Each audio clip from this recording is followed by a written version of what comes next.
আসসালামু আলাইকুম পঞ্চম শ্রেণীর প্রিয় শিক্ষার্থীরা, আমরা তোমাদের ইংরেজি বইয়ের ইউনিট 9 এর লেসন্স 3-4 এর অকুপেশনস এর যেই এক্সারসাইজগুলো আছে সেগুলো নিয়ে আলোচনা করব। প্রিয় শিক্ষার্থীরা, তোমার বইটি সাথে সাথে খুলে ফেলো এবং বইয়ের সাথে মিলিয়ে তোমরা পড়াটা পড়ে নাও। দেখো প্রথমে কি আছে, বিতে দেওয়া আছে কি ট্রু ফলস। ওকে, তো ট্রু ফলস এর আমরা অনুশীলনীগুলি সমাধান করি। দেখো প্রথমে আছে read again, right T for true and F for false. Read again অর্থাৎ তোমার যে আগে আবার পড়ো, কি পড়তে বলছে, এই যে প্যাসেজটা ছিল সেই প্যাসেজটা পড়তে বলছে। ওকে, রাইট টি, টি লেখো ফর ট্রু, সত্যের জন্য, সত্য হলে টি লিখবা, আর এফ লিখো কিসের জন্য, ফর ফলস, মিথ্যা হলে।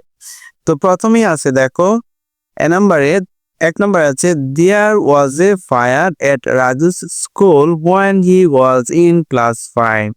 অর্থাৎ রাজু যখন পঞ্চম শ্রেণীতে ছিল তখন তার স্কুলে আগুন লেগেছিল। বাক্যটা কি সঠিক, তাই আমরা কি টি লিখেছি। Okay, number 2, the teachers left the students in the building during the fire. অর্থাৎ আগুন লাগার সময় শিক্ষকেরা শিক্ষার্থীদের ভবনে রেখে গিয়েছিলেন। এটা কি ফলস, তাহলে আমরা এখানে এফ লিখেছি। দেখো টিচার্স শিক্ষকেরা, লেফট অর্থ কি ত্যাগ করা, স্টুডেন্টস মানে ছাত্রছাত্রীদের, বিল্ডিং মানে ভবন, ডিউরিং দ্য ফায়ার অর্থাৎ আগুন লাগার সময়। আমরা শব্দ অর্থগুলো পড়লাম। নাম্বার 3-তে আছে Raju didn't C the fire fighters put out the fire at his school. অর্থাৎ রাজু তার স্কুলে দমকল কর্মীদের আগুন নেভাতে দেখেনি। এটা কি ফলস, সেজন্য আমরা এফ লিখেছি। ঠিক আছে, তো নাম্বার 4-এ আছে দেখো Raju always earns money for being a fire fighter. Raju সবসময় ফায়ার ফাইটার হিসাবে অর্থাৎ দমকল কর্মী হিসাবে টাকা উপার্জন করে। এটা কি, এটা হচ্ছে ফলস। দেখো অলওয়েজ অর্থ হচ্ছে সবসময়, আর্নস অর্থ হচ্ছে উপার্জন, মানি অর্থ টাকা, ওকে, ফায়ার ফাইটার অর্থ হচ্ছে দমকল কর্মী। Raju also likes teaching. Raju শেখানো পছন্দ করে। এটা কি ট্রু। ওকে, আমরা একটা ট্রু পেয়েছি, সেজন্য টি লিখেছি। Talking to the students is a part of Raju's job. শিক্ষার্থীদের সঙ্গে কথা বলা রাজুর কাজের একটা অংশ। এটা কি ট্রু। দেখো পার্ট অফ রাজুস জব, এটার অর্থ হচ্ছে রাজুর কাজের অংশ। টকিং অর্থ হচ্ছে কথা বলা। ওকে প্রিয় শিক্ষার্থীরা, সিতে আছে দেখো অর্থাৎ পরবর্তীতে আছে যে correct the false sentence, write them in your exercise book. অর্থাৎ যেই বাক্যগুলি কারেক্ট ফলস ছিল সেগুলোকে কারেক্ট করতে হবে। ঠিক আছে, তারপর কি বলছে, রাইট দেম, তাদেরকে লেখো ইন ইউর এক্সারসাইজ বুক, তোমার অনুশীলনী খাতায়। ওকে, তাহলে আমরা কোনটা ফলস পেয়েছিলাম, দেখো আমরা 2 নম্বরে ফলস পেয়েছিলাম। ঠিক আছে, এই বাক্যটা কি ছিল, ফলস ছিল। এখানে কি আছে যে আগুন লাগার সময় শিক্ষকেরা শিক্ষার্থীদের ভবনে রেখে গিয়েছিলেন। এটা কি মিথ্যা। তাহলে এটার সঠিকটা কি হবে এবং ইংরেজিতে আমরা কিভাবে লিখবো, দেখো আমরা লিখবো the teachers lift the students in the building during the fire. ঠিক আছে, এটা কারেকশন বাক্যটা হবে the teachers help the students to leave the building quietly and safely. অর্থাৎ আগুন লাগার সময় শিক্ষকেরা শিক্ষার্থীদের ভবন থেকে শান্তভাবে এবং নিরাপদে বের হতে সাহায্য করেছিলেন। ওকে, তারপরে ফলস ছিল নাম্বার 3। সেন্টেন্সটা ছিল Raju didn't C the fire fighters put out the fire at his school.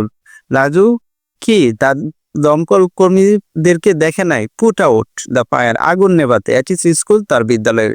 এই সেন্টেন্সটাও কি ফলস। তাহলে এটা কারেকশন হবে Raju watched the fire fighters put out the fire from the school yard.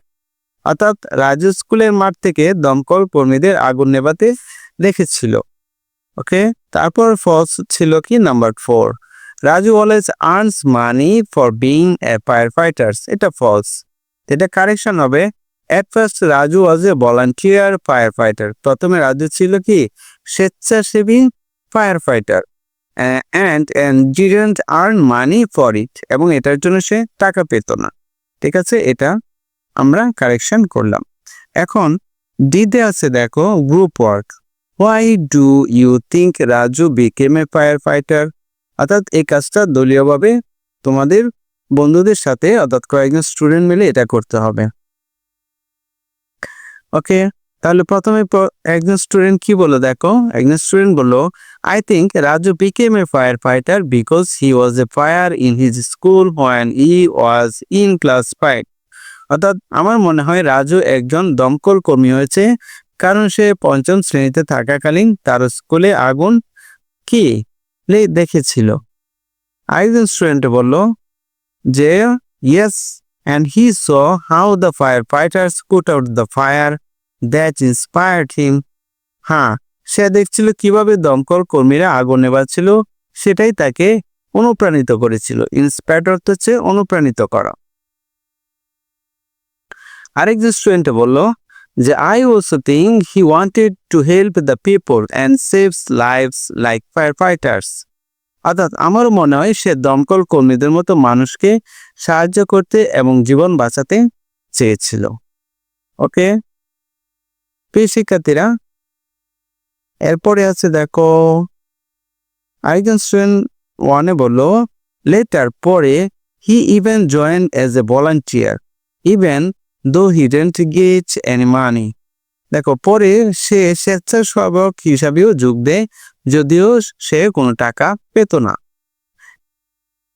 আরেকজন স্টুডেন্ট বলল that shows how much he loved the work. এটা দেখা যে সে এই কাজটা কতটা ভালোবাসতো। আরেকজন স্টুডেন্ট বলল যে now he teaches others about fire safety two.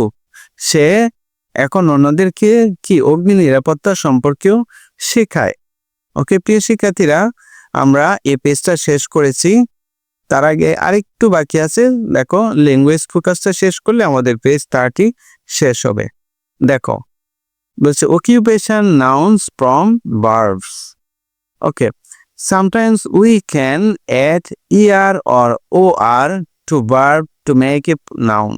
অর্থাৎ এটা বলেছে যে কখনো কখনো আমরা শব্দের শেষে er কি er অথবা or এই দুইটা যোগ করে কি করি আমরা নাউন তৈরি করি। এবং কোন শব্দের শেষে? সাধারণত ভার্বের শেষে er অথবা or যোগ করে সেটা হচ্ছে নাউন। ওকে, আমরা নাউন কি জানি? নাউন হচ্ছে কোনো কিছুর নাম। যেমন এখানে দেখো হি সিংস, সে গান গায়। শি সিংস, দেখো সিংসটা হচ্ছে এখানে ভার্ব। ভার্ব মানে কোনো কাজ, যেহেতু গান করা একটা কাজ সেজন্য এটা ভার্বটা কি এখানে সিংস। ওকে, এটার সাথে যখন সিংস থেকে যখন এ সিং এর সাথে ইয়ার দিব তখন হয়ে যাবে সিঙ্গার। যখন শি ইজ এ সিঙ্গার, সে একজন গায়িকা। ঠিক আছে, ইয়ার যোগ করে আমরা সিং এর সাথে ইয়ার যোগ করে কি পেয়েছি আমরা? সিঙ্গার পেয়েছি, মানে গায়িকা। তো ইয়ার যোগ করার কারণে এই শব্দটা হয়ে গেল কি নাউন। ওকে প্রিয় শিক্ষার্থীরা, পরবর্তী ক্লাসে আমরা ইউনিট 9 এর লেসন্স 5-6 নিয়ে আলোচনা করব। সে পর্যন্ত ভালো থেকো, আল্লাহ হাফেজ।